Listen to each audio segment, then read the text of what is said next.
നിലവിലുള്ള PSC rank ലിസ്റ്റുകൾക്ക് കൂടി ബാധകമാക്കിക്കൊണ്ട് മുന്നോക്ക സംവരണം സംസ്ഥാന സർക്കാർ നടപ്പിലാക്കിയിരിക്കുകയാണ്.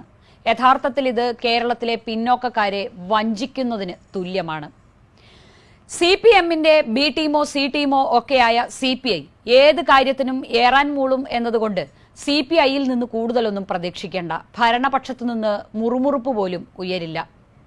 സാമ്പത്തിക സംവരണം എന്നാൽ സവർണ സംവരണം മാത്രമാണ്. സംസ്ഥാന സർക്കാർ യഥാർത്ഥത്തിൽ ചെയ്തത് പിന്നോക്ക ദളിത് വിഭാഗങ്ങളെ അവഗണിക്കുകയാണ്. കഴിഞ്ഞയാഴ്ച കവർ സ്റ്റോറി മറ്റൊരു കാര്യം പറഞ്ഞിരുന്നു. കശുവണ്ടി തൊഴിലാളികളിൽ ഭൂരിപക്ഷമായ പിന്നോക്കക്കാരെ അവിടുത്തെ അഴിമതി അന്വേഷിക്കില്ല എന്ന തീരുമാനത്തിലൂടെ പിണറായി വിജയന്റെ സർക്കാർ എങ്ങനെ വഞ്ചിച്ചു എന്ന്. എല്ലാ മേഖലകളിലും ഈ വഞ്ചനയാണ് നടക്കുന്നത്. ഇപ്പോൾ സർക്കാർ ചർച്ച നടത്തുന്നത് മുന്നോക്ക വിഭാഗങ്ങളുമായാണ്. അല്ലെങ്കിൽ സ്വാധീനമുള്ള ചില സമുദായ സംഘടനകളെ മാത്രം വിളിച്ചുകൊണ്ട് എന്തുകൊണ്ട് മുന്നോക്ക സംവരണം നടപ്പാക്കേണ്ടി വരുന്നു എന്നറിയിക്കുകയാണ്. അല്ലാതെ പിന്നോക്ക സംവരണം യഥാർത്ഥത്തിൽ ലഭ്യമാക്കാനോ അവരുടെ അവകാശങ്ങൾ പൂർണ്ണമായും നടപ്പിലാക്കാനോ സംസ്ഥാന സർക്കാരിന് യാതൊരു ഉദ്ദേശവുമില്ല. ഈ വഞ്ചന പിന്നോക്ക ദളിത് വിഭാഗങ്ങൾ എത്ര കാലം സഹിക്കും? ജാതീയമായ വിവേചനങ്ങൾ ഇല്ലാതാക്കാൻ പിന്നോക്കക്കാരെ എല്ലാ മേഖലകളിലും മുന്നിലേക്കെത്തിക്കാനുള്ള ഏറ്റവും നിയമപരവും യുക്തിപരവുമായ വഴിയാണ് സംവരണം. സംവരണത്തിന്റെ ആനുകൂല്യം ആ വിഭാഗങ്ങളിലെ ഏറ്റവും പിന്നോക്കം നിൽക്കുന്നവർക്ക് എത്തിക്കാനുള്ള സാമൂഹ്യ ചിന്തയൊന്നുമല്ല സംസ്ഥാന സർക്കാരിനും കേന്ദ്ര സർക്കാരിനുമുള്ളത്. മുന്നോക്കക്കാരുടെ ആശങ്ക പരിഹരിച്ച്, അതായത് പ്രീതിപ്പെടുത്തി അവരിൽ വോട്ട് ബാങ്ക് ഉണ്ടാക്കലാണ് ലക്ഷ്യം. അതുകൊണ്ടാണ് ദാരിദ്ര്യം മാറ്റാൻ എന്ന മറ പിടിച്ച് സാമ്പത്തിക സംവരണം തെരഞ്ഞെടുപ്പ് ലാക്കാക്കി നടപ്പാക്കുന്നത്. ഗ്രാമപ്രദേശത്ത് 2.5 ഏക്കർ വരെയുള്ളവർ സംവരണ വിഭാഗത്തിൽപ്പെടും. കോർപ്പറേഷൻ പരിധിയിൽ 49 സെന്റ്, മുനിസിപ്പാലിറ്റിയിൽ 74 സെന്റ്. സർക്കാർ ജോലിയില്ലാത്ത ഒരാൾക്ക് തിരുവനന്തപുരം കോർപ്പറേഷൻ പരിധിയിൽ 49 സെന്റ് ഉണ്ടെന്ന് കരുതുക. സംവരണത്തിന് അർഹമായ ദാരിദ്ര്യമാണത് സർക്കാർ കണക്കിൽ.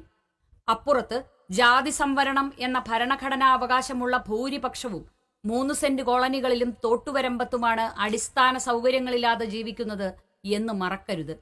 CPM പറയുന്ന സാമൂഹ്യ നീതിയുടെ അർത്ഥം എന്താണ്? നായരും നമ്പൂതിരിയും സുറിയാനി ക്രിസ്ത്യാനിയും അടക്കം രാഷ്ട്രീയ സ്വാധീനമുള്ള സമുദായങ്ങളെ പ്രീണിപ്പിക്കുവാൻ മാത്രമാണ് ഇപ്പോൾ ഈ സവർണ സംവരണം സർക്കാർ നടപ്പാക്കുന്നത്.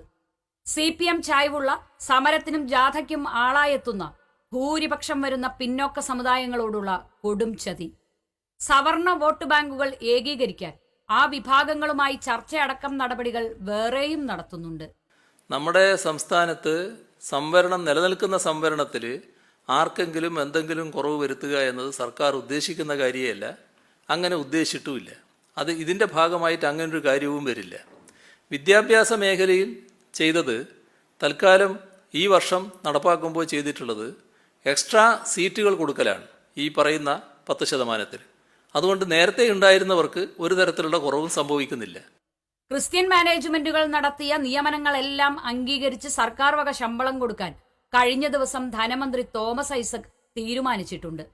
ഭരണഘടനാപരമായ ഒരു പിന്നോക്ക സംവരണവും ഏർപ്പെടുത്താത്ത മേഖലയാണ് എയ്ഡഡ് മേഖല. എയ്ഡഡ് മേഖലയിലെ നിയമനം PSCക്ക് വിടാൻ ആലോചിച്ച് പിന്തിരിഞ്ഞോടിയ ചരിത്രമാണ് ഇടതുമുന്നണിക്കുള്ളത്. ഈ വഞ്ചനകളെല്ലാം ചരിത്രത്തിലുണ്ടാകും.